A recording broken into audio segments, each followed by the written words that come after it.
everyone can have their own opinion, but I basically have, like, my way of thinking of this was like, how did Jeffree Star start going into like the right wing of it all, and how kind of right wing people would refer to the community that basically he was once a part of and were basically giving him all this money. So again, Jeffree Star, as we know, was one of the biggest beauty guru moguls and basically the top dog in the industry. And basically Jeffree Star now and his career trajectory now is entirely different than what it was back then.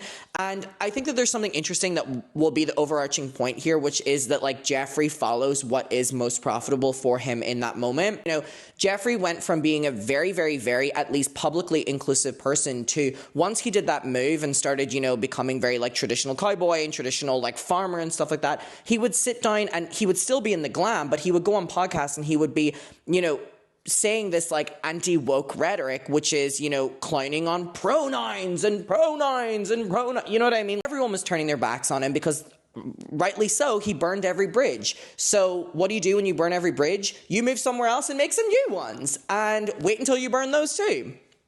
So it is just interesting to me how much it almost seems a little bit tactical to me too.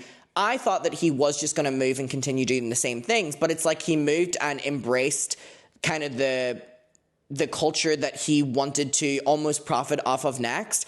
We will move on to this like right-wing pivot because it's very profitable. It is so profitable to be a right-wing commentator these days. And it's also very easy to rage bait like that, and rage bait equals money. You know, I just still don't understand why someone who basically owes, in my opinion, their entire career to a queer audience and queer representation and the culture around that, which again is predominantly queer, and even the makeup that he still sells is women, and queer people are probably the biggest audience ever. It's just crazy how he would start pandering to the people that seemingly opposed everything that like really made him famous in the first place, because Jeffree was famous because he was so outlandish and so opposite of what these people would tolerate.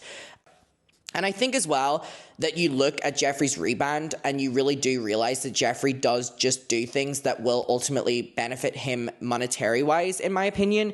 And I think that in Simpleman's terms, the beauty community wasn't profitable for him anymore. And one thing that people will always say about Jeffree Star is that he is a smart businessman. So why would a businessman allow themselves to continue dying out in a forum instead of rebranding? So Jeffree, in my opinion, kind of looked for what was next, what was more profitable, what was more profitable than what he was doing right now.